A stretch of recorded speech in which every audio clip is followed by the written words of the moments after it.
what it is. Every revolution or every political movement or any kind of change, and having someone, okay, CIA, which is fucking for you to call me CIA when you know I'm not. I swear. Everything was politicized. It was, oh, this is when we became the left versus the right. But both sides are trash. In COVID,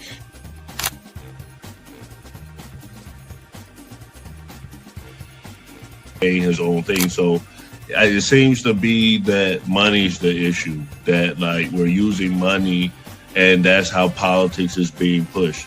Because now we've seen what someone does when they use their own money and it doesn't seem to be a solution. So I feel like we take money out of politics, we'll have a much better political system.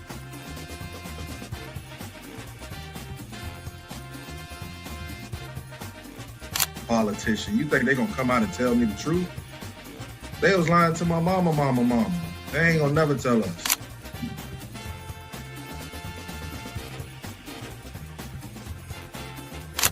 So everybody, we look at certain things just because, oh, this happens in the hood or we see this every day.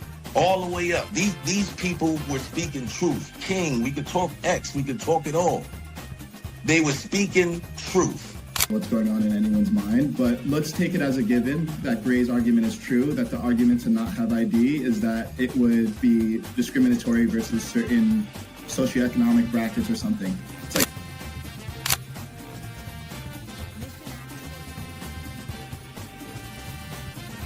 the world's greatest trial run of what people will do and what people won't do. And we are the only country on the planet that really fought against the government. A lot of it,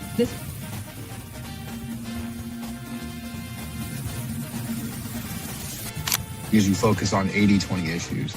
I'm looking at the Epstein issue as we have 80% of the information we need to prosecute these people that actually did anything, but you're focusing on the 20% trying to take down Donald Trump, which you're never going to get. So I'm going to keep sitting here with a smug-ass face on every single day. I'll explain.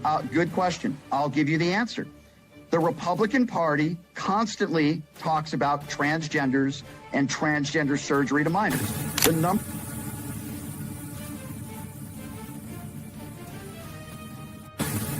I'm mostly on the left ideologically, but I don't associate with the Democrats because they're not ideologically on the left.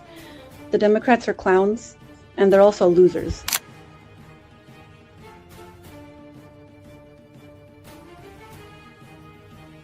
About to be any engaging conversation. It's not about to be any discourse about different political ideologies, what works and what doesn't. If that is the outcome, right? For example, I'm not going to go and just put myself in the middle of a KKK rally. Verify me. I'm not a fucking Fed. They always do this. I'll say this, right? But they did the same thing to Nick. We've seen the video. They'll call people who are genuine and authentic Feds because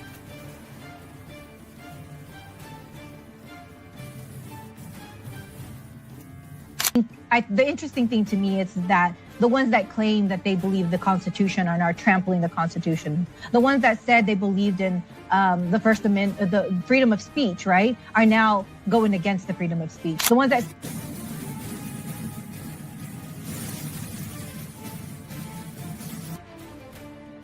So to see and hear this strong, compelling speech with emotion, I think that's extremely important for young men to see from a leadership perspective.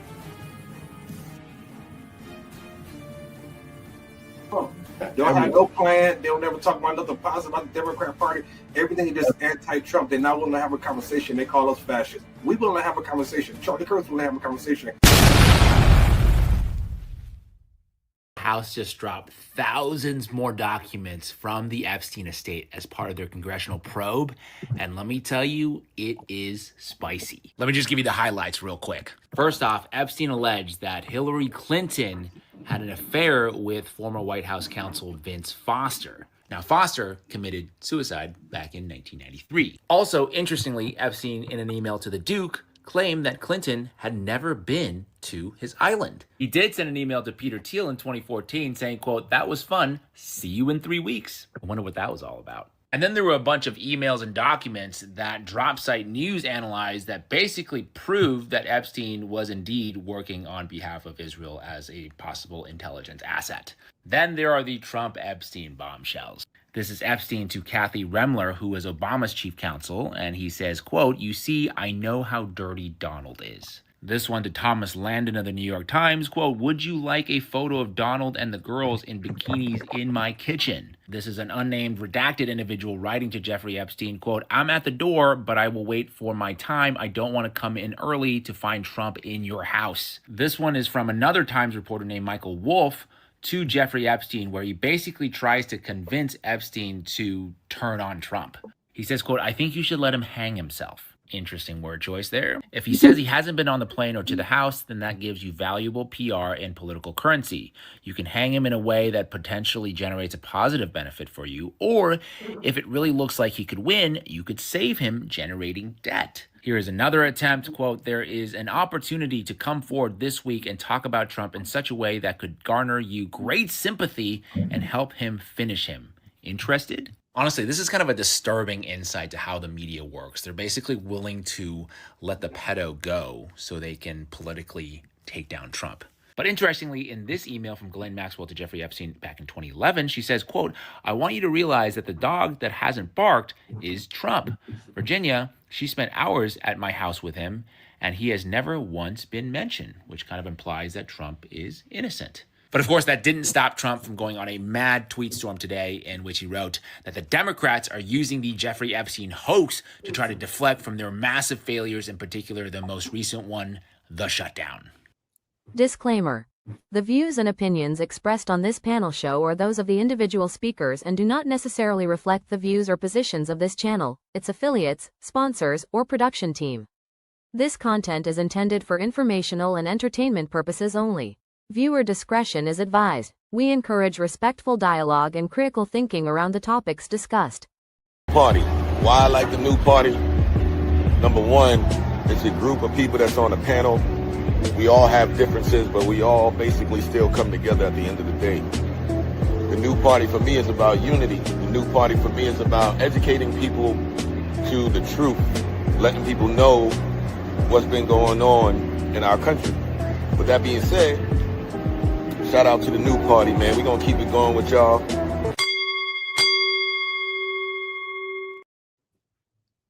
Welcome to the new party. I'm Nora Christine. I'm Gray Mars. I'm Enzo. It's Mia. I'm Kim. I'm Skeptic. And I'm Kamal. And shout out to Terry. She became a member. Where's the sound effects, Kamal? Hold on. I got you. Thank you for becoming a member. We greatly appreciate you. I need everybody to put ones in the chat if you can hear an echo. Ones in the chat if you hear an echo. Nothing if you don't. So guys, we're going to kick it off tonight. Our topic is MAGA dead, the movement's future after 2025. We're going to break it down, and we're going to talk about first about the latest bombshell, Epstein hoax. Democrats just won't move on from that Epstein hoax. Kim, you are pretty in the, well, I guess you're left, but you're in the middle in the sense of you dog out Democrats and Republicans. What is your thoughts on the Epstein hoax? Is it hoax? Is it real? What do you think? Oh, it's not a hoax. I wish they would release everything. And then even then, what they have is probably not, it's probably worse than we could imagine. Right? What do you mean by, like, how far deep do you want me to go? Like, because it's not a hoax, right? I think we're all in agreement on this, right? No? Okay. Why are we not in agreement? Because Hoax that one with Donald Trump's email, involved. yeah, that one email that they put out yesterday talking about Clinton not being involved, that's where they lost me. Okay. Yeah, so that could either be fabricated because I'm sure he didn't just stay on the tarmac, or it could just be that they were being sarcastic or trying to cover their ass. I'm sure there's an explanation for that. Yeah. Go ahead. The whole thing is we're forgetting about how Jeffrey Epstein was working with the New York Times as a smear campaign against Donald Trump. Mm-hmm. We have victims stating that Bill Clinton was at the island. We have groundskeepers at the island showing Jeffrey Epstein and Bill Clinton having dinner in his living room on the island. Bill Clinton bringing Jeffrey Epstein to the White House 17 times, white logs 26 times. There's actual I don't believe anything about women these. giving him a massage. There's a portrait of him in a red dress. Yeah. So we're in agreement. What's the problem? Why is Trump not guilty? Because we have victims saying that Donald Trump's not involved. We have lawyers saying Donald Trump's not involved. We have testimony from Maxwell versus USA stating Donald Trump's not Not involved. involved with regards to what you think maybe he just didn't sleep with underage women? Yeah, we have victims stating that. Okay. So,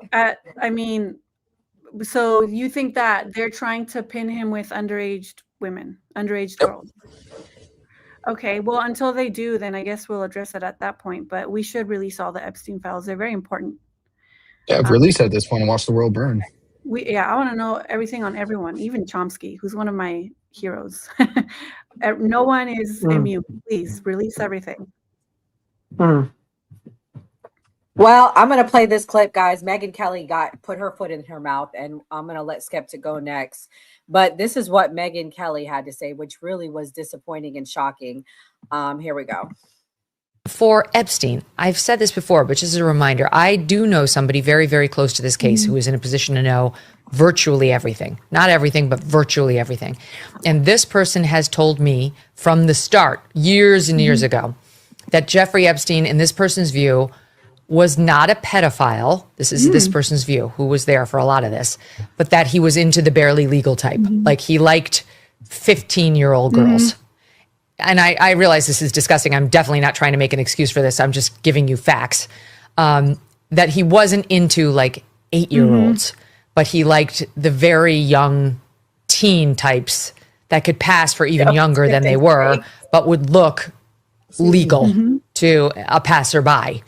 And that is what I believed, and that was what I reliably was told for many years. And it wasn't until we heard from Pam Bondi that they had tens of thousands of videos of alleged, forgive me, they used to call it kiddie porn, now they call it child sexual abuse material, on his computer, that for the first time I thought, oh no, he was an actual pedophile. I mean, only a pedophile gets off on young children abuse videos. She's never clarified it. I don't know whether it's true. I have to be honest. I don't really trust Pam Bondi's word on the Epstein matters anymore. Yeah, so I don't know what's true about him, but we have yet to see anybody come forward and say, I was I was under 10. I was under 14 when I first came within his So that makes it okay. purview. Look, it's you can say that's a distinction without a difference. No, it's not. I think there is a difference. There's a difference between a 15-year-old and a 5-year-old. You know, it's just enough of that. Man, Skeptic. Girl, I gave you an easy one to respond to. Like, this is going to be the best clip of the night. This is breaking news. What do you think about the defense? What do you think of it? That's a weird statement, I will say. That's like a weird statement because she said the barely legal and then she said 15. I didn't know 15 was barely legal. I thought 17 was barely legal. What do you mean 15? Like, I don't know. Was. Yeah, like, or 17, 18 is what people call barely legal, right? When it's like a little, oh, when do you turn 18 or whatever. But 15 is wild. I don't know if they have kids or like if they've ever known a teenage girl. Like in my hometown, a teenage girl was unalived and cut up into little pieces who was a friend of mine. She was 15. She was not a woman. She was a child. She was a teenager. And like she was messing around with an older guy. And I don't know if people can like quantify how a child thinks differently. There's a reason why we still call them teenagers and children because they may look a certain way, but in their brains, they haven't matured. Women, if you're a girl, I know girls that have, are considered to turn into ladies at 9 and 11 years old. That doesn't make them an adult. That doesn't mean that they have mentally matured and gotten there. Like, it's a weird conversation to hear from a woman because like woman to woman, I'm like very protective of other women and girls and children. Like that's wild, like disgustingly wild. But you do have to lower yourself to that frame of mind to take up for a person who is implicated in this type of thing. You have to start having these weird conversations and saying things like, well, where do you draw the line? I draw the line where it's legal, 18. That's where we should draw the line. Like, what are you talking about? Really crazy. I never thought I would hear political commentators get like stoop that low to that level, but that's where we're at with this administration.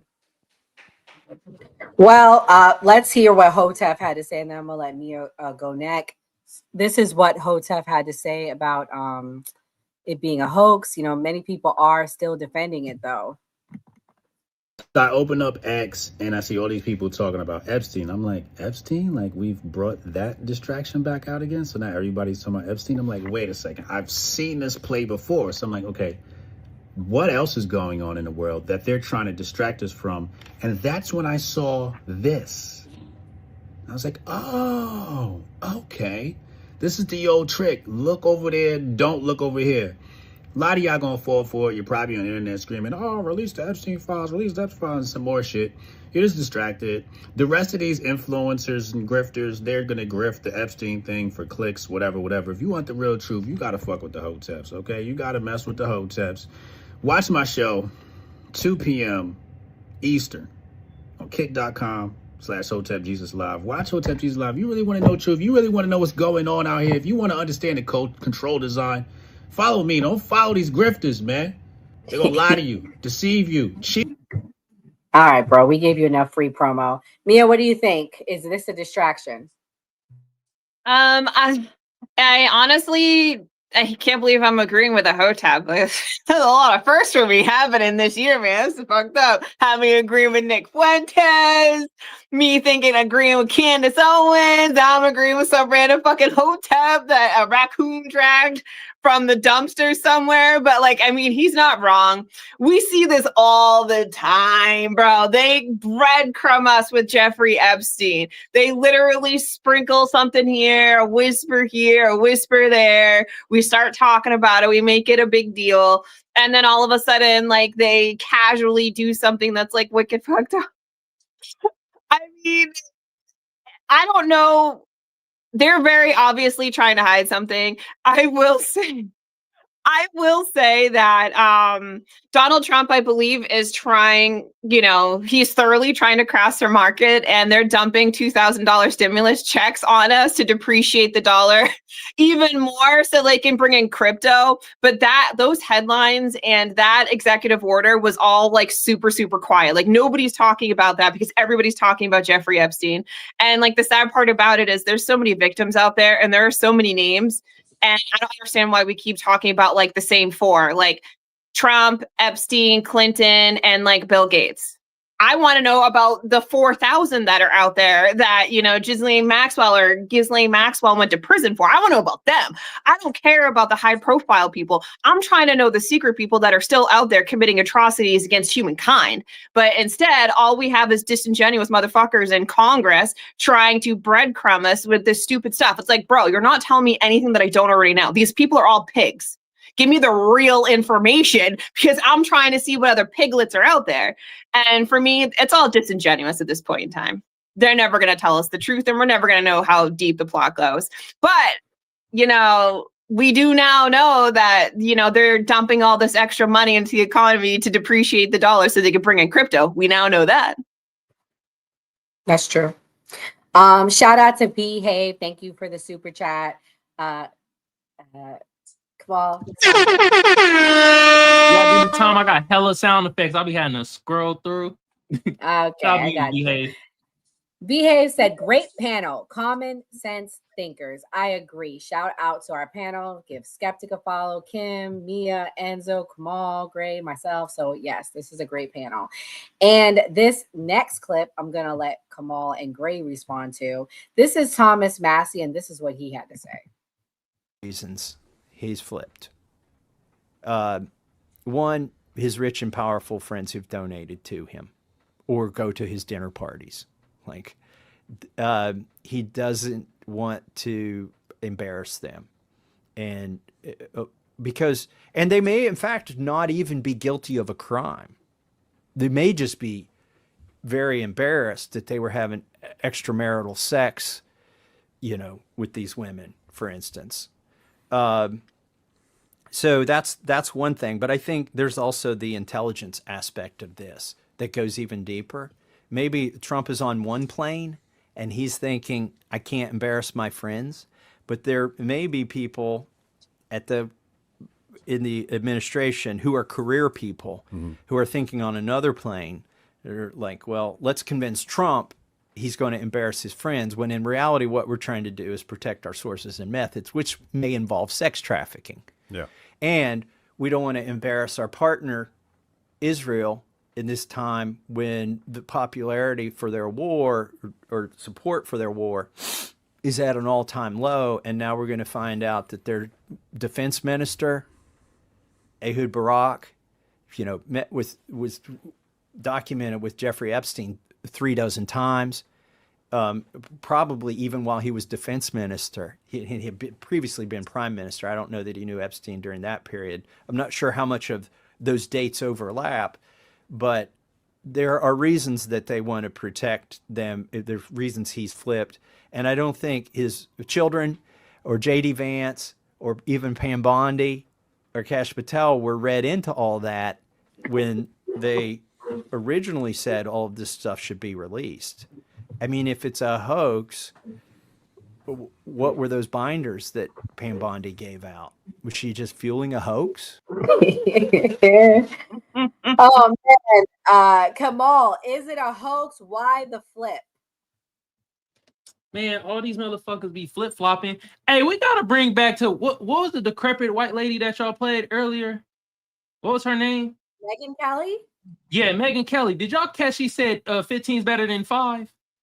Yes. Yes. Okay. I thought I was tripping. She was like, hey, if it's gonna be some P-foul, at least let's get the around the preteens is better than the young kids. I'm like, damn, they out here just wilding. God damn. Have you seen the crime statistics in the YT community?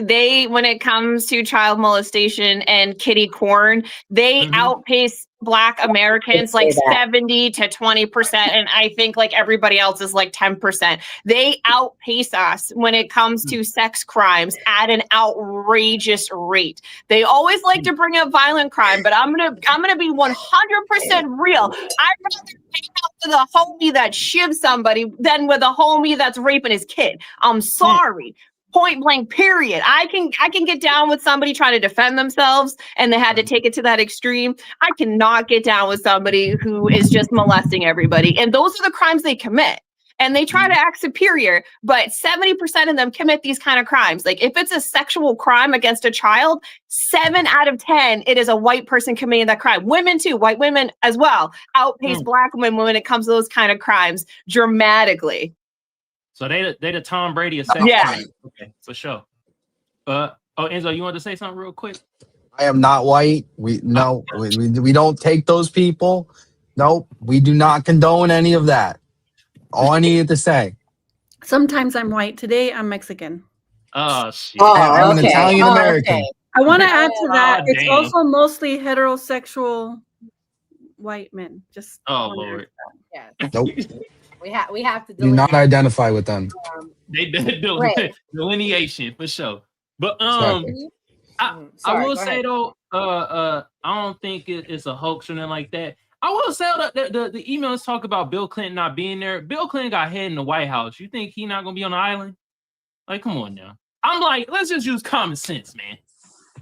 You getting head in the White House, I ain't gonna be far-fetched of you being on that island. Like, just saying. Gray, remember when we were covering who was going to be in his cabinet and Kash Patel came up. And Kash Patel, we covered the hearings. What did he promise in the hearings? What was one of the things he kept talking about leading up to him getting confirmed in? Yeah, of course, they talked about releasing the Epstein files.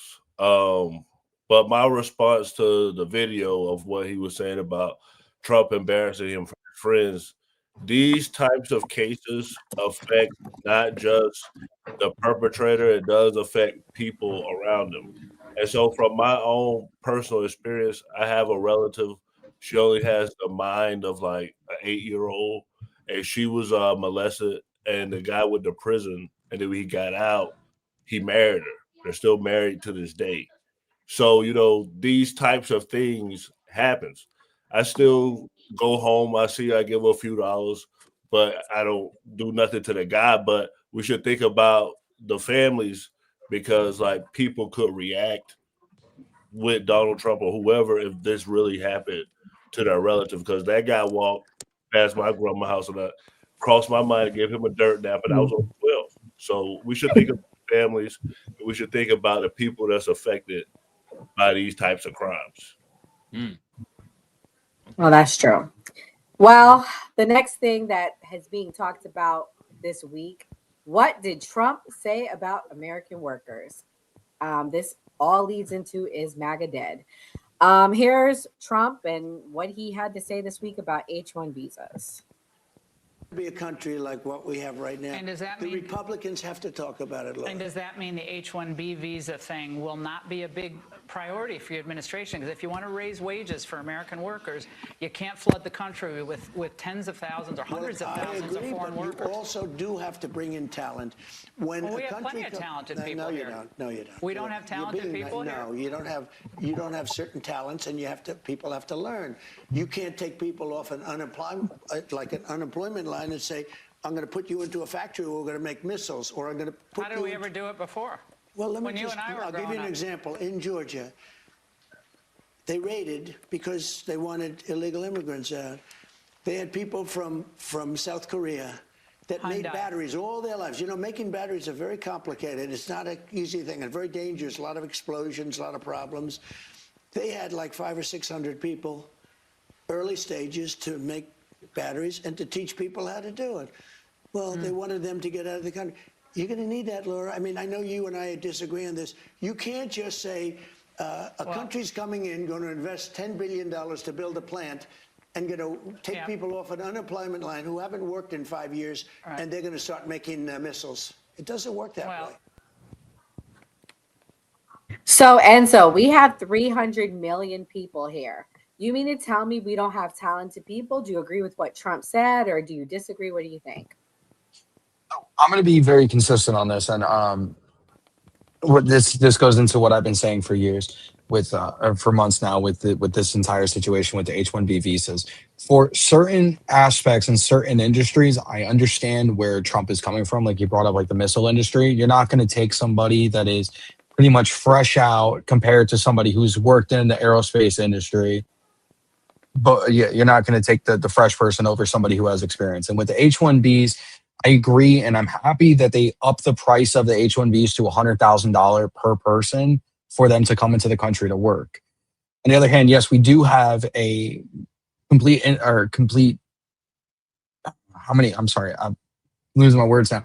So we do have a lot of people that are unemployed, but for these high-skilled jobs, I have no problem with them bringing in X amount of people to bring in for those jobs. So they're going to bring them in for lower skilled jobs that Americans can work, that you don't need qualifications for or anything like that. That's when I'm going to start seeing a problem. I just want to, at this point, I'm not really going to comment on it until we see who we bring in, how many of them we bring in, and what industries they go in. And if it's for high skilled jobs that we don't have enough people for, or if they're just bringing in everybody and anybody for low skill jobs and medium skill jobs. So I'm going to let Skeptic in here. Skeptic, what do you think, as an American that's been in this country all your life? Your husband, he has a skill. He's an engineer. He's in the field where they're bringing in people from other countries. What are your thoughts to him now saying that? Do you agree with the H-1B visas? What do you think? See, I had talked about this a while back. I had said the negative repercussion of what he was doing was going to affect academia, and it was going to affect the high skilled workers, because I don't know if people know this, but we rely on immigrants. Like, I think when people they think about immigrants, they correlate it to undocumented immigrants with like low skill jobs, but that's not true. We actually we have a lot of immigrants, students that come to America to help innovation and to help with academia and research. Like, I don't know if anyone's ever been in the science field, but I had said this before, we're going to cause a brain drain. This man is very unwise, I'll say it like that, in how he speaks. But what he's saying was probably told to him in a way, like with facts and like showing him why it is that we need to bring in students and not raise the price of the H-1B visa from 6,000 to 100,000. Like, it's just not realistic. When he first came in, he signed an executive order that raised the price for you to get the student visa from about it normally is about $5,000 to $6,000, and the requisites for you to even get it are pretty difficult. He raised that to $100,000, which is like so dumb. And now he's having to walk that back. It's the same thing as tariffs. You can't attack a problem without having the solution. He attacked the problem and had no solution for it. And now when you're seeing the repercussions of it, he's having to walk himself back on it. So in summary, you agree with Trump. Am I hearing that? Am I hearing that you saying you agree with Trump? We need to bring some people in here that's skilled and give the H-1B visas out. The H-1B visa has its purpose. The H-1B visa does not take up all of the high skill work jobs and all of the students. Like, if you understand the way that we've handled it, it wasn't an issue before. He came in and made it an issue. He came in and broke something that didn't need anything to be done to it. So now he's having to go back and set it up the way it was before. When he first did that with the EO, I had said it was wrong. And I said this was going to cause some backlash, and now it is. Well, I have a clip by Will Klein, and then I'm going to let Kim respond to it. He breaks down what the H-1B visas are for those of you that don't know. An H-1B visa. Follow me over to the wall. H-1B visas are a mechanism of legal immigration that is supposed to bring in skilled workers into the United States. They allow for U.S. employers to hire foreign professionals in specialty occupations. What are those occupations? Well, they're mostly in the fields of tech, engineering, medicine, finance, IT. It requires that a bachelor's degree accompany that worker or higher education in a specified field. Now, here's how it works. An employer sponsors a foreign worker, and they can sponsor that visa for up to 3 years and then extend it to 6 years. Workers can apply for permanent residency later. There is a visa cap, 85,000 new visas each year. Now, of those 85,000, those are only new visas, new H-1Bs. About 400,000 every year are approved. Most of those are renewals, showing that they don't just stay for 3 years, but are renewed and extended past that time frame. Currently, there are supposedly around 700,000 H-1B visa holders in America. Now, who is coming to this country to take these high-skilled jobs? As I mentioned, STEM fields dominate the occupations, and most of the workers come from India. In fact, 70% of H-1B visa holders come from India. Another 10 to 15% come from China. 80% of H-1B visa approvals are for entry-level or junior-level jobs. That's a little hard to stomach when we hear that we're not talented enough or that we're not skilled enough for these jobs, when you consider that most of these jobs are actually at entry or junior-level jobs. And it's definitely to the benefit of corporations, tech companies that can hire foreign workers, trust me on this, cheaper than American workers. This is laid out, by the way, by billionaire tech entrepreneur Palmer Luckey. There's so much H-1B abuse. You would not believe what I saw when I was in Silicon Valley. It is insane. It's obviously a program to try and replace U.S. workers with basically slave labor that can't ever escape. The H-1B abuse is crazy. And it's not just Silicon Valley. The Labor Department launched at least 175 investigations targeting potential abuses in the H-1B visa program. They alleged some foreign workers with advanced degrees paid less than what the job description said. That, of course, not only deprives American workers of that job, who have to have the going rate, but it drives down wages for visa holders and American workers. I don't think it matters about the race, Kim. So let's be clear on that. But he's right. Paying these people, these visa holders, half. They're paying them in when the whole thing was going on in December, when Trump first got elected, when we were waiting on him to be inaugurated. This was a big outrage on Twitter. I don't know if you know, but that was the whole thing. Come to find out, even, at the time, the guy that owns X, Elon was bringing them in, paying them $80,000 when he would normally pay someone $150K for. What is your thoughts on this? And do you agree with Trump? Should we still allow them to come in, or should something be done? And in 2016, Trump had one of those persons suing Disney for the H-1B visas during the 2016. That gave him a big push. He really ran more as a populist the first time around. So I just want to clarify that H-1B visas are failed employment and labor policy, not immigration policy. I believe in immigration reform. I believe in amnesty and expansion of DACA. Immigrants are not our enemies. Undocumented immigrants are just people. I know people who are undocumented. Just want to get that out of the way. They were terrorizing my city 2 blocks down from my house this morning. So that made me very sad. But H-1B visas are failed labor policies, not failed immigration policies, because they're allowing mostly ordinary skilled workers to come in through the H-1B visas. That's why my conservative friends love H-1B visas, because they love cheap labor.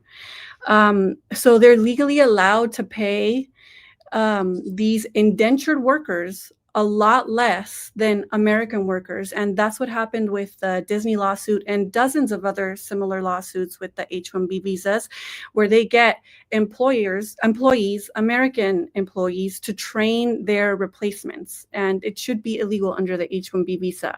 I actually wrote notes down because I'm better scripted. But I will say it's not normally used. It's the very minimal is used for specialized workers. Neither Obama or Trump or Biden have fixed the H-1B visas. And also, I just want to add really quickly, as a labor and employment litigation paralegal, I represented H-1B visa employees. I also represented, as a paralegal, not an attorney, I also represented undocumented workers. A lot of the times you get corporations who abuse workers. They prefer H-1B visa employees because they could pay them a lot less than they pay American employees. And it's still a benefit to them even after they pay the H-1B visa sponsorship. But by far, wage theft is the biggest form of theft. Then it completely encompasses any type of like burglary or any type of minimal like crimes of poverty and desperation. It really takes away, when we talk about the H-1B visas as an immigration issue and not a failed labor issue, it takes the onus away from the corporations who are the ones doing the abuse. A lot of the times these corporations too, like I said, when I represented H-1B visa employees, sometimes they would even replace them with cheaper H-1B visa employees. And then even with undocumented workers, you get these huge corporations hiring undocumented workers to not pay what are prevailing wages, which are basically a bid on government contracts to pay employees more. A lot of corporations will hire undocumented and H-1B visa employees so they don't get that prevailing wage. They save a lot of money like that. So at the end, it's more of a class corporate issue than it is an immigration issue. And like I said, I believe in immigration reform. Could I add something to the statement that I was saying? Because I don't know if people understand that we have an engineer shortage. Like in 2019 or 2020, I remember that they were going to bring in engineers from Mexico. Mexico was going to help America out by sending engineers in. So if you're going to stop, for example, the H-1B visa, you have to have something to replace those workers with. You can't just say we're not going to bring these high-skilled workers in because they're getting paid less. That's a corporation issue. And if you don't bring them in, we're just not going to have engineers. Like, it's going to be wild. I don't think we should get rid of the H-1B visa. I think it should be I think they should fix it to only include the specialized skilled workers like engineers and other workers that they actually do need. But the majority of the workers coming in through the H-1B visas are ordinary skilled workers. They're not specialized workers. They come, and like I said, there's dozens of lawsuits from like that big Disney lawsuit that Trump paraded around that guy with during the 2016 election. They're literally getting these American workers to train their replacements. Like, I think Disney did it with like 800 of them. And a lot of corporations do it with a lot like of employees like this. So like, again, like I said, I believe in immigration reform. It's not an immigration issue. I think there is a use for the H-1B visa, but how it is currently, it doesn't work. And no Republican or liberal president has fixed it. Let me say this, and this guy brings up a good point, and I'm only going to tell you from my experience. I don't think we got no goddamn shortage in engineers, because I went to college with at University of Central Florida and Florida A&M University, and there are thousands of students graduating, and in particular Black students with engineering degrees, and they're getting replaced. And also, thank you, Michael, the military trains 18-year-olds to fix fighter jets and operate nuclear reactors. We all know why big corps want H1. The military trains people to work on these machines. Why can't we have a program from military to workforce and give them these jobs? I don't agree with that. I'm sorry. I will actually. But I mean, just saying that doesn't necessarily correlate with the data that we have, because in my, experience from what I've heard, they're having to bring in people from Mexico City that have to like learn English and learn English words. And I'm talking about high skill. They are literally writing code for like electricity, DCS systems. I'm talking hard things that engineers have to do. And because there are no engineers that can do this, they're having to look for whoever they can. The majority of the engineers that people work with hand in hand are not American. And it's not because they don't want to hire American. It's because there's a shortage, and the data shows that also. Well, I want to get some foundational. I want to get some foundational Americans in this conversation. Hold on, guys. Okay. Because we need to acknowledge that there are generations of people that have been here. I'm a first generation American, but Kamal, what do you think? Did you go to college with any engineers? What do you think? What do you think about this H1B1 thing? Hey, shout out to Chucky, shout out to Beware, shout out to JN. All got fucking degrees in engineering. One even got a master's. Guess where they couldn't get a job at? Any of these places that hire engineers, they had to create their own shit or go in another lane. Come on now, we're not gonna act ignorant to the fucking fact. Nah, man, we got engineers here in the fucking homeland that ain't getting jobs. I don't want to hear that. That's just straight bull malarkey in my eyes. That's straight bullshit in my eyes. I'm telling y'all right now, man, I just named 3 people. I know other plethora engineers that went to San Diego State. Is one of the best engineering schools out here in the motherfucking country. And they ain't got a job in no engineering shit. They had to go create their own construction company and do all this other shit. So I don't know. Maybe Skeptic, where you from, is a My husband is a foundational Black American. His family can trace their lineage all the way back, and he found a job in Texas. So if we're gonna use examples instead of using data, we're gonna use each other's examples. Come up with examples. I mean, all day long. Yeah, we can you look can at lie what the with that, data. though. We can look at what the data is saying. The data is saying we need more engineers. We're just going to not bring in engineers and just say no. We're going to need more Americans. Bring them in when we got them homeland grown here. I just named 3 motherfuckers. Right, but your 3 examples, do not You're just so explain all of complicated. America. Well, then your one example don't explain all of America. What the fuck you Right. talking That's about? why we go by data. That's why we talking use about? data. throw my hat in the We ring go with by you. facts, so that therefore your story cannot contradict my story, and then we just go off of our And you coming with experiences. data points, which is Facts bullshit. go You can lie, above you can what lie your with stats. experience is. That's Go why we read don't the go book. by our experience. We go by what the facts are saying, and we had a shortage in You engineers. just went by your experience, Skepta. You And just you did too. That was my Question. point. You're running into my point, and you're still not getting it. That was my whole point.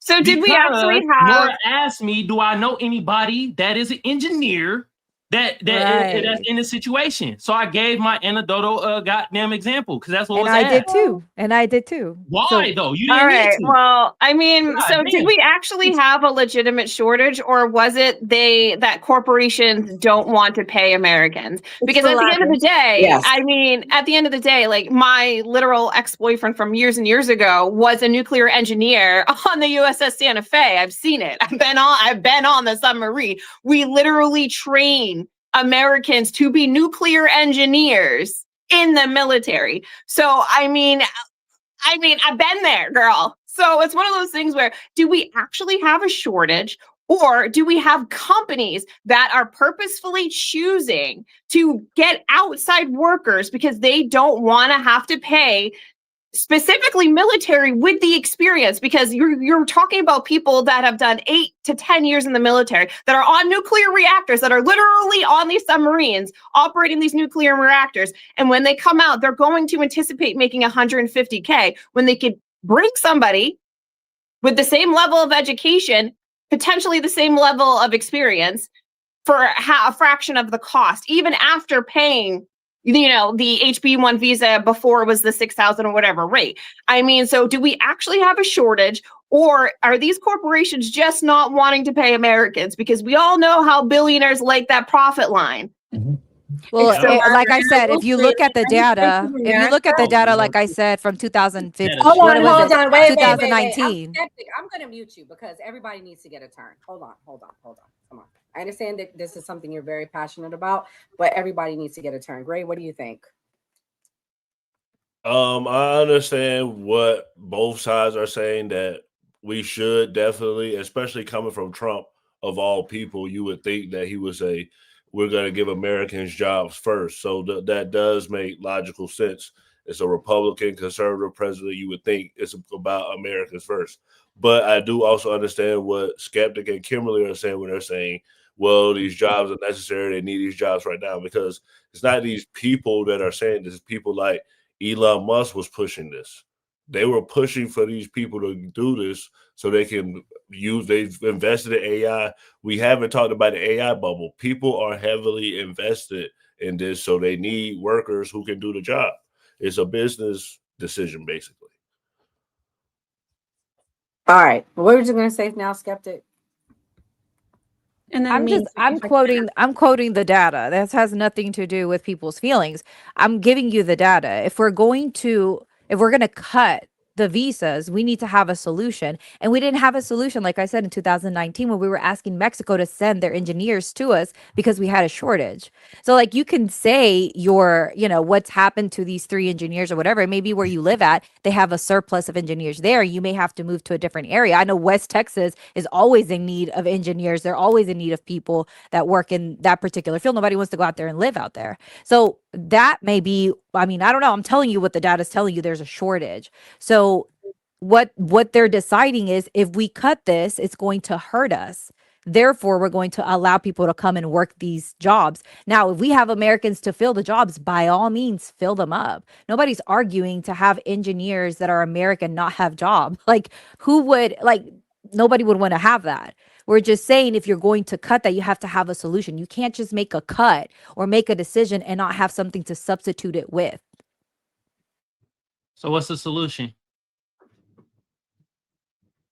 What solution Obviously, have they found bring for the this? Mexicans over. I guess What solution? What solution? Yeah, just What bring them solution over. have they found before?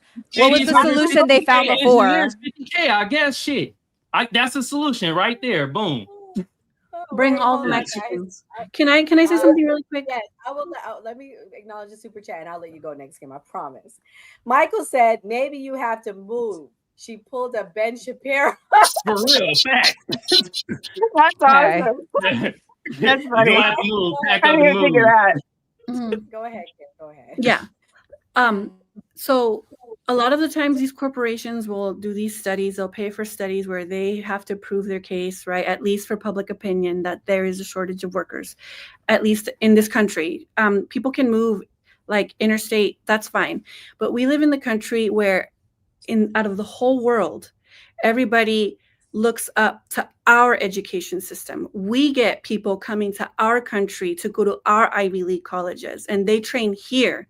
And sometimes the student immigrants that come study here, they stay on the H-1B visas, but wages are flat and declining. If there was a shortage of skilled workers, the wages would be going up, similar to like goods and services like eggs and lumber, but they aren't. And the reason why the H-1B visa needs to get, they need to fix it. They don't need to get rid of it. We do need skilled workers. I'm sure there is a need for it. I know there is a need for it. But right now it's not being used for that. The majority of the people coming in through the H-1B visas are ordinary skilled workers. They're not specialized workers. They're taking the jobs of Americans. Americans are training these immigrants coming in, and they're being replaced. And this country should always prioritize Americans. That's what a lot of the issue is with, I found, particularly with Black Americans and immigration. It's because there's a disconnect between both parties and immigration and labor rights, labor and employment. There's a way that it could all get squared out, and the H-1B visa is one of the reasons why you get that. At least it's like a disconnect between the Americans, because yeah, when you get these lawsuits, huge lawsuits of hundreds of Americans literally replacing themselves with immigrant H-1B visa workers, they're literally indentured workers because they're paid less, they're tethered to the employment. Of course, corporations want indentured workers because they save a lot of money, and at the end of the day, corporations save a lot of money. That's why also a lot of corporations like illegal immigration. I want to say something too. Yeah, let me play this clip, Enzo, and then I'll let you respond. This is a throwback That's clip fine. of Trump, and I'll have you react to it because I was going to call on you next. Here we go. Well, I think, and I know the H-1B very well, and it's something that I frankly use, and I shouldn't be allowed to use. We shouldn't have it.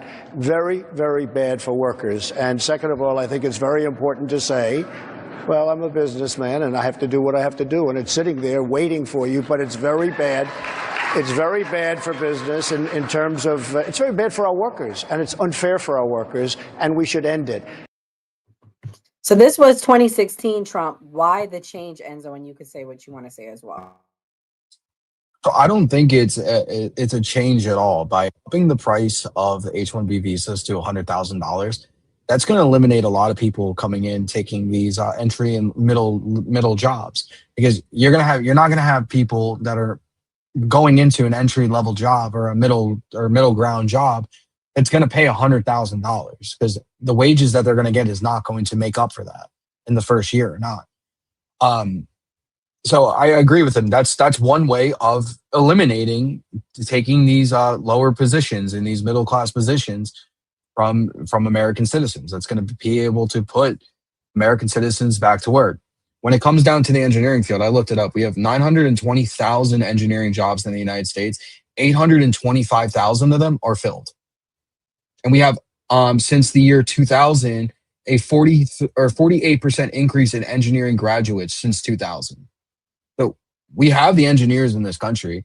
And if we're going to fill 25% with H-1B visa people, I don't see a problem with that at all. Because we need around 400,000 new engineers each year to keep it going. So substituting 25% really, I don't really see a problem with people that are paying $100,000 to come to this country when it was, again, about 2,000 to 5,000 before. That's why you had a lot of people coming in here taking these middle jobs from Americans. I don't see that with this now with the H-1B visas, and a lot less people are going to come here now because of that, because corporations are not going to pay that. They're not going to pay that themselves. So this is one way of literally just making it go extinct. And I agree with Donald Trump doing this. I think we found some common ground. He says he agrees. He agrees, Skeptic. Y'all found common ground on the H-1B visas. Open it up. But the last topic of the night, guys, is fun one: MTG versus Trump and Republicans. This is what AOC had to say about MTG, and I'm actually going to let Skeptic go next and respond to it because I know she loves AOC. For you. MTG, people are like, oh my God, she's saying all of these things. Like, what's gotten into her lately? Oh, like she's bucking against Trump. She's bucking against the administration. Marjorie Taylor Greene wanted to run for Senate in Georgia. She wanted to run for Senate earlier this year in the state of Georgia. She wanted to be the Republican nominee for Senate. So she was gearing up for that statewide race, and Trump told her no. Trump said no. And the White House and Trump land shut down Marjorie Taylor Greene's personal ambitions to run for Senate. And she has been on a revenge tour ever since. So, Skeptic, what do you think about what MTG had to say? And in your thoughts, do you think she's gearing up to run for president? I don't know who, AOC or MTG. Well, AOC's another topic, another day. MTG. Okay. I definitely think that she's thinking long term for sure. Because I listened to an interview of hers where she was saying how the removal of the ACA is going to be a big backlash, and how you need to take an exit ramp to get rid of the undocumented immigrants, which is a big like backpedaling from what she was saying before. But I think that she herself, or with her constituents, she has seen and has heard the stories of how people are being affected. And she was speaking about her son and how he was getting ACA. And now that that's going to be removed, she can see how young people are going to be negatively affected. She spoke on the housing market, how it's so hard for people to buy houses. So I think she's thinking long term. She's not just riding the Trump train, because she knows that when, things start coming back, those things are going to negatively affect her political career. I think she's smart in doing that. And I think that she's smart in trying to create that distance between her and this administration. I never thought I would say that she was smart, because I was not a fan of her whatsoever. But I think if you just think critically for like 5 minutes, you can look at what they're doing and think like, okay, long term, there's going to be a big backlash. And I don't think this is going to be beneficial to me. So give her props for that. I think a lot more Republicans need to do it, and they are doing it, but I think there should be a lot more. Well, yeah, she's been taking backlash because this is what she had to say about the economy, and then I'll let Mia go next. Have you heard from people, of your constituents, about affordability issues, and what are you doing to try and keep costs low, across the board? Yeah, it's something we hear about every single day. So under the Biden administration, it was in 2022, we saw inflation hit a 40-year high at 9%. And these prices have not come back down. I give the President Trump as his administration, they're holding it right now at 2.5%. That's pretty much the average, and that's a good thing. However, life is unaffordable. And with the health insurance crisis coming that will start January 1st with these new premiums, and credit card debt is at an all-time high. With our economy having some softening, which we could see possibly a recession, these are alarm bells for me, and they're blaring so loud. I've been talking about affordability for months now, but I think I'm the only Republican that's been talking about it. And I think it's a crisis, and I just think it is a complete failure on both sides of the aisle for anybody that serves in Congress to allow this to happen to the American people. Mia, do you agree? Or is alarm bells going off? What's your thoughts? I think MTG is incredibly smart for positioning herself as this. So she's moving from far right and she's starting to come to be more of a centrist right, which is where she needs to be, especially if she, as AOC said, if she does want to seek the Senate. I mean, right now, Georgia has 2 senators and both of them are Democrats. So if she ever wanted to be a senator in Georgia, it would be smart to position herself as more of a moderate with a tinge of right. She'd gather more votes. But she is right. The economy is heading towards a crash. So she is smart for being honest with the people, because the people are going to look once the economy crashes, and it's going to crash very soon. Once that does, it's one of those things where people are going to it's going to be a power vacuum. People are going to start pointing fingers, and she will be able to say, I told you guys this. I said the economy was softening. I said we had an affordability. I said we had all these crises. She's smart. She can get in front of this storm because the shit storm is coming. We all know it's coming. And like, there's no economist in the entire country that is not saying that the shit storm isn't coming. It is. So I really feel like she's smart to position herself as a voice of reason, as somebody telling the truth, because we all see it. We all see the prices. We all see how unaffordable houses are. We all see our insurance going up, whether it's health, whether it's car, whether it's asset protection. We all see all these things. So I feel like she is incredibly intelligent for positioning herself to be a truth teller, to be straight up about it, and to have these conversations.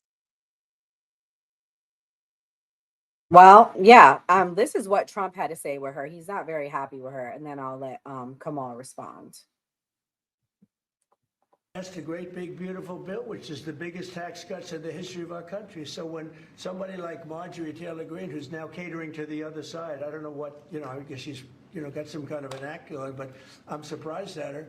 But when somebody like Marjorie goes over and starts making statements like that, it shows she doesn't know. Kamal, do you agree? What do you think about him kind of attacking her right now? I mean, this is Donald Trump. You feel me? You go against Burberry, he gonna be on your ass. You can't just be on the team 1 minute, then on the next minute, you know what I mean, not be on the team. You expect Donald Trump not to say nothing. This is what I'm wondering though. Is MTG gonna join up with Jasmine Crockett and be the ebony and ivory of politicians? I'm waiting for it. Let's get that happening. Like a Thelma and Louise at the end where they just go over the cliff together because they're two crazy motherfuckers. Yep. Let's get that going. You know what I mean? Go up with Marjorie Taylor Greene and Jasmine Crockett. We know y'all know how to debate a certain way. Shit, y'all might as well team up and go against Trump. I'm waiting for it. You know, but they going after each other too. They were. Remember, they was the one. The beach blonde, the clip where she was like, "You're a bad body beach blonde," and then she goes, "Can I your eyelashes? Can you see me when you're talking?" You remember? When yeah, I remember Nancy Mace going at it with Jasmine Crockett. That's what I was No. More viral. Yes. That was the better one, right? I forgot. That's You're why gonna I find asked. the I was clip. like, wait, we didn't they go gotta after roll each the other? tapes. Yeah. Yo, that would be insane. I would love And to see then I that think though. she Not called gonna someone lie. an idiot. Like Marjorie Taylor Greene called someone while like in a session an idiot, and they were like, "No, we're going to recuse you. Like you can't do that." I remember Too that. much. Yeah. So, but to answer your question, I'm not even surprised Trump did it. I ain't even mad that Trump even doing that. What I'm mad about is what the fuck is he waiting for partying Diddy? Come on, man, let's get this shit rolling. Goddamn. I'm tired of people saying free Diddy. Nah, Trump, let's go. Come on, get Diddy out. You feel me? I'm just saying. Invest in baby oil if that happens. Hey, And I have the clip that everyone's talking about. Come on, wait, let me play it. I'd like to know if any of the Democrats on this committee are employing Judge Merchan's daughter. Please tell me what that has to do with Merrick Garland. Is she a porn star? Oh, Goldman. That's right. He's advising. Okay. Do you know what we're here for? You know we're here about AG. I don't think you know what you're here for. Well, you the one talking about. I think your fake eyelashes are messing up. No, ain't nothing. Hold on. Oh. It was at this moment that she knew she fucked up. Order, Mr. Order of your committee. Order, Ms. Crockett. I'm just curious, just to better understand your ruling. If someone on this committee then starts talking about somebody's bleach blonde, bad built butch body, that would not be engaging in personalities. Damn! Correct? What now? They don't even get the reference. I make a motion to strike those words. I don't think that's a Hold on. I'm parliament. trying to find clarification. No, I reminded you. But she got her lick back. And then I'm gonna let great response. She got her lick back this week. This is what Jasmine Crockett said, and this is what she had to say. MAGA women receive gender-affirming care such as lip fillers, breast augmentation, etc. Why do you think they are so against gender-affirming care for trans people? You know you want to say it. Okay, so I have this thing where like you know a MAGA woman when you see one. 1000%. They all have a look, big right? back, but they like they lips be up to anyway. That's a whole other issue. But yeah, they don't even know because when that was brought up on the House floor, because there was a discussion about this on the House floor. They were like, "How dare you say we use?" And it's like, no, that's exactly what y'all do. Y'all just didn't realize that that's what it is. But okay, yeah. Gray, do you think that that's fair for her to say and talk about MAGA women, about the fillers and the this and the that, when she didn't like when people were talking about her eyelashes? Like, what do you think? I see the trend on TikTok where they try to attack each other. It's some good-looking MAGA women. It's some good-looking liberal women. Like, I mean, I don't know when, like, political affiliation became something that was superficial.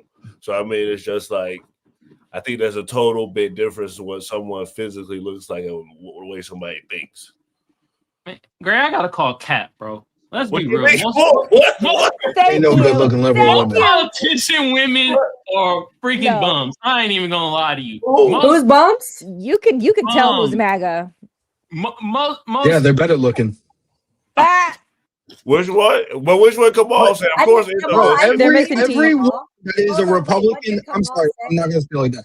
My girl is a top 10 out of 10 MAGA woman. I've never seen a good-looking liberal woman in my damn life. You could tell which ones they Skeptic are. is a good They looking got the liberal colored woman. hair. They got the septum rings. They got the big-ass gauges. They all over Skeptic's the place. beautiful. You can tell what No, they look like. in At least general, though, in Republicans, general, they are natural. they've got like 3 teeth in their mouth. What are you talking about? Hell no, my girl's gonna MAGA women, and they scream Yeah. and they have the screechy cigarette voice every time. Not true. Not I true. can always don't know tell you which she's MAGA gonna be women you MAGA. talking I about. grew up I in the can always woods, tell you. and my mother smoked cigarettes, and I am very familiar with people with cigarettes. My Ma Dukes watches this. I love you, Mom. Sorry. But like, I'm being honest, I see someone that is of the left side of the aisle variety, I'm gonna be like, they're all fat. They're all nasty looking. They all got fucked up hair. And like my first thought is like, how can you be middle class? Your parents have good insurance. You have access to a good dental plan. You're from the suburbs and you're acting brand new about it. And you're telling me you couldn't get braces? Your parents didn't pay for orthodontia?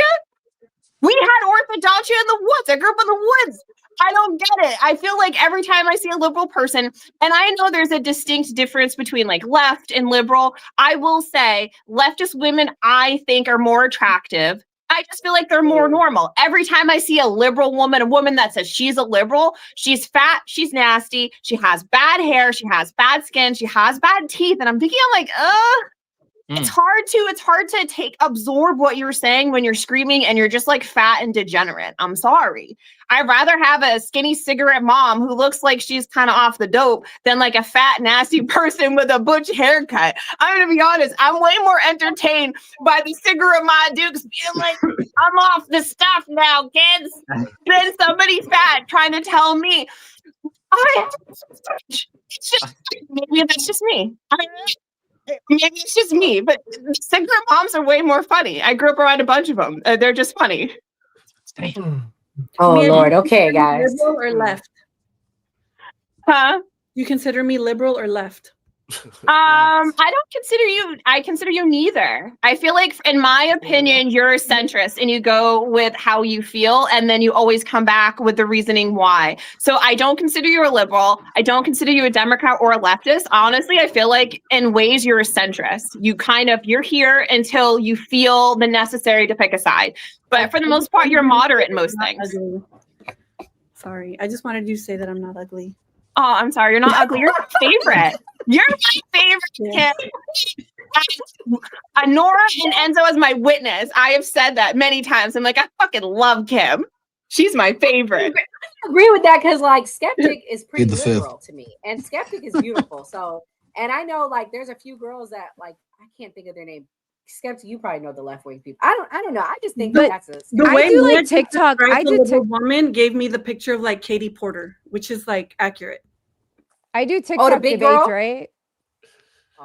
And we go and we like screenshot their like profile pictures sometimes and just like we'll copy them just to see in the every time missing teeth, bottom teeth, top teeth messed up, like crook on top stacked teeth. There's something about the teeth. And always the voices real like raspy, like, and they're always like, I'm sorry, but it's like tanning, the fake tanning. Like I can't with the hands are always pale in the pictures, but the face don't match the hands because the hands is pale, but the face and the body is like an orange color. I can tell you, and the mascara, it's always like very like exaggerated, like looking, different. I can tell a MAGA woman when I see her. I'm like, hold on. I ain't gonna let y'all keep spitting on the American people like that. Y'all just said American people ugly as fuck. You just said Mia said the left, liberals, skeptics like the right. Everybody ugly, I guess. God damn. I mean, maybe they are. We're gonna play this last clip and we'll let this be our final clip and give our closing. I'm gonna let Kim go first, but this is the answer: is MAGA dead? This is the leader of who's been saying MAGA's dead. I know y'all don't like him, but a lot of people are saying he's the future, unfortunately, of the right. Let me play it. It's just as bad as the Democrats. The I watched only this difference yesterday. is Trump has given people a false sense of victory. Trump has lulled people into complacency. Everybody thought the people triumphed when Trump won. He's different. He's talking like the rest of us. That's what is particularly sinister about the Trump movement, is the way that it functioned as a Trojan horse. Biden was worse. Kamala would have been worse. But at least with Kamala, nobody would be under any illusions. Would Kamala be better? No, she would have been far worse. The economy would be worse. Immigration would be worse. It all would be worse. But here's what matters, and here's the difference. Nobody would be under any illusions about what it is. That it's illegitimate. The elections are fake. The government's corrupt. She's not really in charge. The system hates us. There'd be no love lost there. And everybody would be acutely aware of the problem. You'd have righteous indignation. You'd have anger. There'd be a revolutionary fervor. But instead, with Trump, you get the pressure release valve. And no matter what he says or what he does, 50% of his audience, he has this diehard base of supporters. They'll support it no matter what. If he bombs Iran, they'll support it. If he brings in 500,000 Chinese students, they'll say he doesn't really mean it. If he fails to deport people, they'll say, well, who cares? The border's secure, so what? That's the problem. And so this is when you start to begin to think politically and start to think about what our real end game is. My end game is not to elect Republicans and be marginally better than the Democrats. No, my end game is I do want an energetic president. I want an energetic, forward-thinking, progressive, disruptive, populist executive branch that is going to fucking break the back of the power in the country and put Americans first. No more kickbacks, no more deals, no more corruption, no more special interests, no more super PACs.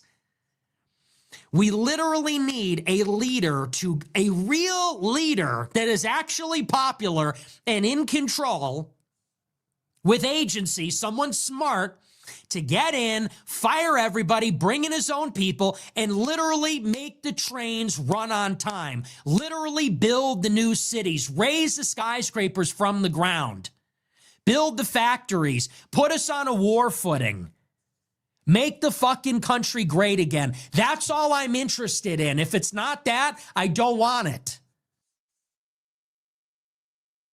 Kim, is MAGA dead? Thank you for coming. Everybody go check out Kim's content. Her info's in the closing. Oh, okay. I just want to say I sat through that despicable footage out of respect for you, Nora. I hate his voice. I hate when I agree with him. He's so annoying. But no, I don't think MAGA is dead. I think MAGA is whatever Trump says it is. And Nick Fuentes is correct. Trump says jump. All his MAGA supporters say how high.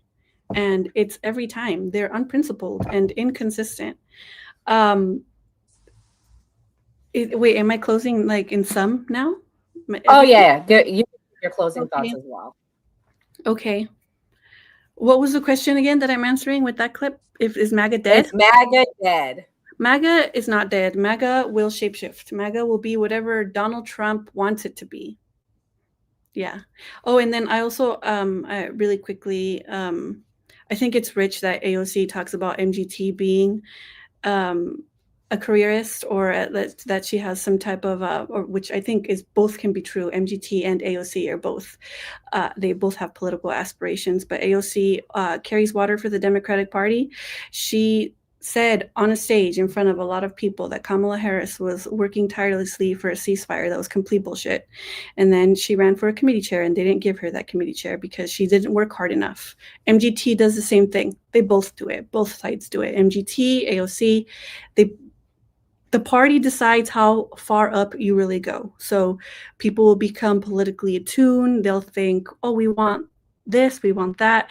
It's an up-down. It's a populist rhetoric, right? But MGT will say things like anti-war, but then she doesn't support a cut in the military budget. So it's all for rhetoric and it's all for votes and politicians are full of shit. I am ideologically in the left. I think me as a closeted lefty, it's a class struggle. Yay. That's it. W, Karen. Okay. I'm going to let somebody on the right go. And so what's your closing thoughts? And is MAGA dead? So my closing thoughts are: this is a great episode. MAGA's not dead.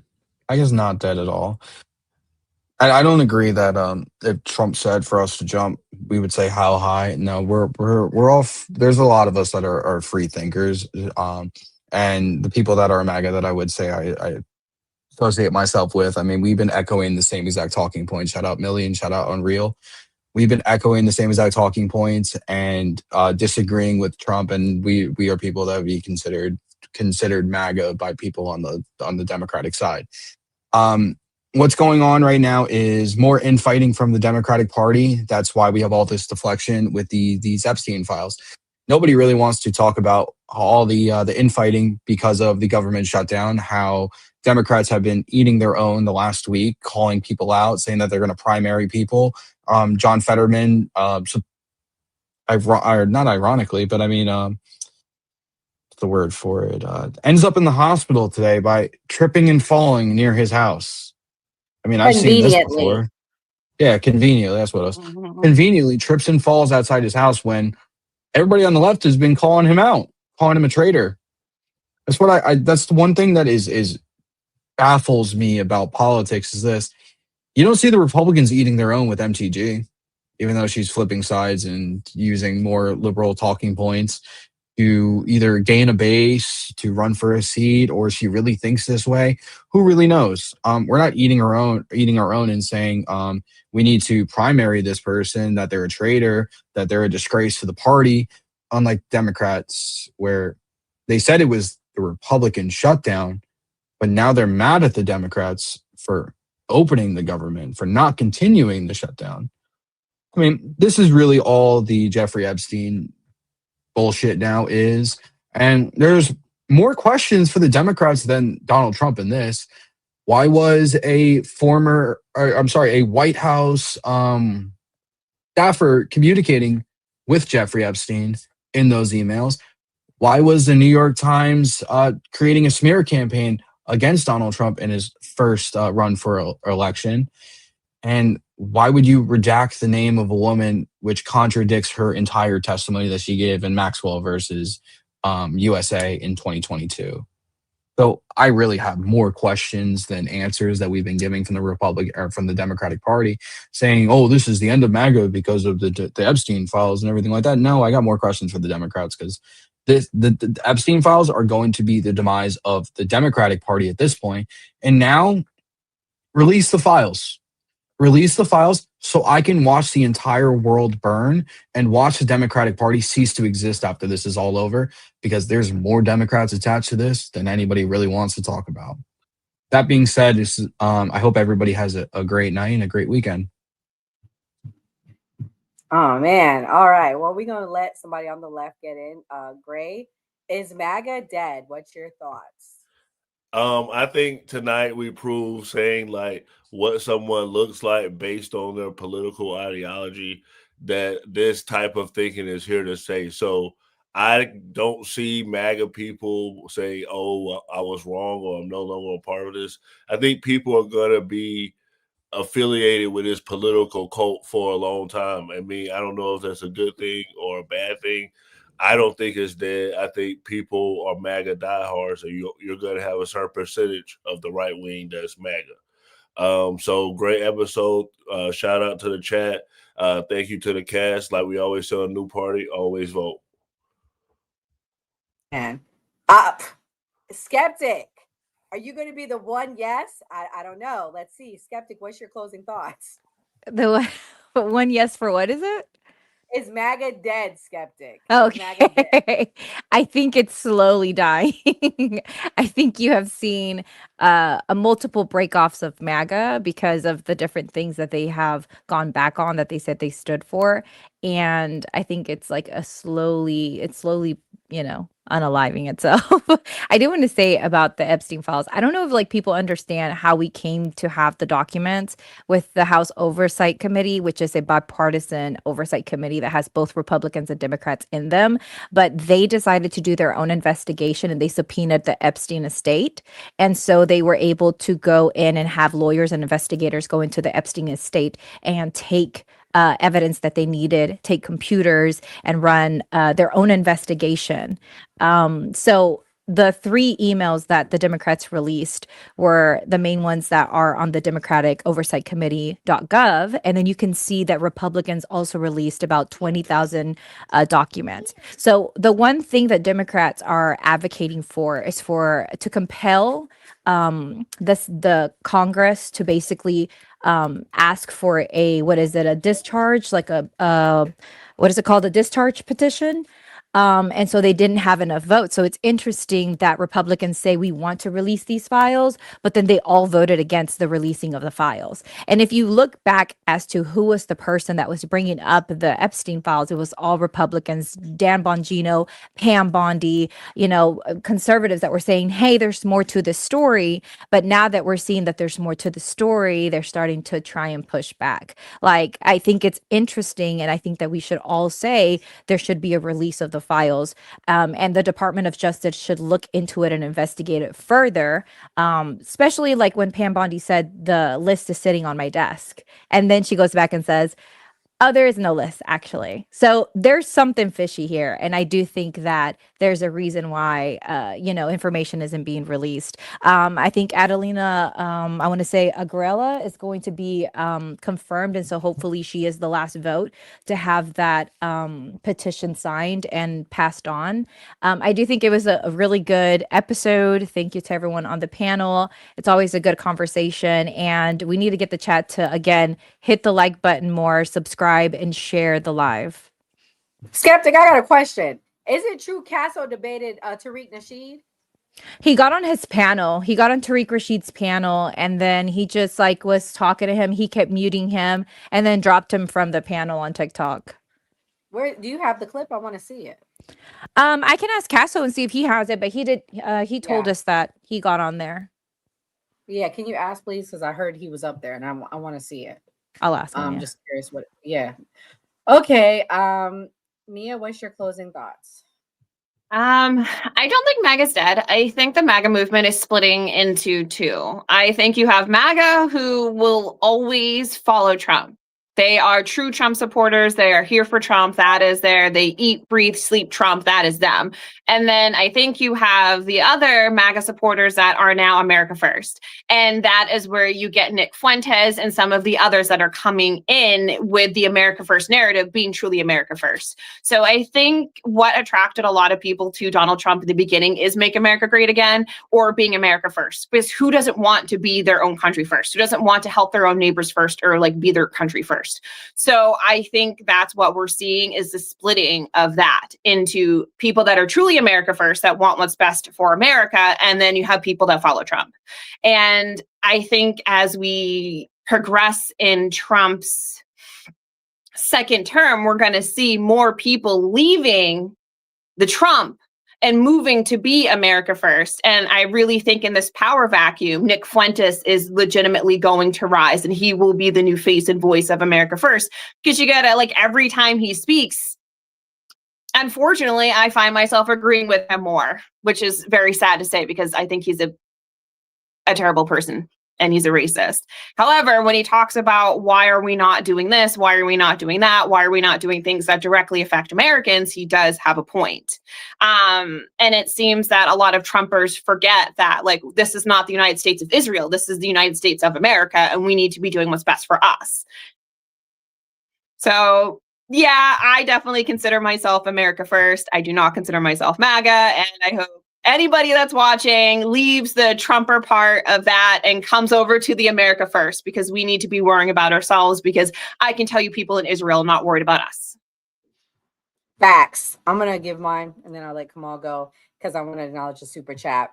We always knew there'd be a confrontation between Trump's blue collar base and the tech right. Mia is absolutely correct. I don't think MAGA is dead necessarily, but I think you see who's pro Trump and who's really pro America. Mia hit it right on the head. And although MAGA is still alive, it is weaker. Many independent voters are moving away, whether you guys acknowledge it or not. They don't like the economy. They don't like the way things are going. And younger conservatives are shifting towards a more pro-America first, i.e. they worship Nick Fuentes. Whether y'all like it or not, a lot of the young ones like him. So for me, MAGA is not dead. I think it's evolved. But come back. We always do this Monday through Thursday at 8 p.m. Monday and Wednesday night is our Man Cave show. Tuesday and Thursday is our new party show. And the team that you saw, please go follow our creators. And Kamal, what's your closing thoughts? Is MAGA dead? Close us out. Nah, MAGA ain't dead, but I got to play this again right here because it happened again on the panel. Skeptic and Enzo agreed on something once again. Oh my goodness, Mia and Nick Fuentes agreeing on some shit. Will Kim ever get that rich man after shitting on corporations? I guess most of America is ugly. Y'all be the judge next. But damn, this was a great show today. I do appreciate everybody on here. Y'all go follow everybody on the panel. They have their own TikToks. They have their own shows. Follow the new party. I got the new party pinned on top of my chat on my show over there. Hit the subscribe button and also hit the notification bell so you know when they go live. And then on my end, if you want to follow me, Kamal Johnson Network on YouTube. Once again, Kamal Johnson Network on YouTube. Hit that notification bell also so you know when I go live. Do I think MAGA is dead? Nah, I agree with me. Like the shit is split. You feel me? The spicy hunky Nick Fuentes, I hate to say it, but damn it, I'm agreeing with this damn hunky too. Jesus Christ, man. I'm sitting here, I'm like, damn, I agree with him once again. Like, I agree with one of that. He called Jason Whitlock a coon. I'm like, damn, I hate that I agree with him sometimes, but hey, anyway, MTG needs to link up with Jasmine Crockett. We need that ebony and ivory of politicians to go against Trump so we can make a new Netflix series. What else did we talk about? The H-1B1 visas, you feel me? Yeah, y'all heard us talk about that shit. And is the Epstein files a hoax? I don't know, but I will say this. Bill Clinton most definitely on that list. It's no way you get head in the White House and you not on an Epstein list for some sex shit. Like, you're not going to convince me otherwise. All right? Is Trump on that list? Hey, he might be too. I don't the hell know. You feel me? But yeah, shout out to everybody in the chat. Y'all was really good in the chat today. Damn. Y'all was very positive. Y'all weren't calling nobody a Nazi. Y'all didn't say nobody was dumb. I am proud of the chat. Damn. See, it's because of Skeptic and Enzo. They start agreeing and being civil on some shit. Now the chat is being civil. Oh my goodness. We stepping in the right goddamn direction. Whew. Anyway, y'all have a great weekend. You feel me? And everybody else on the panel and shit, y'all have a great weekend too. I appreciate y'all. And I appreciate everybody that sent in super chats and became a member of the new party. Appreciate y'all. All right.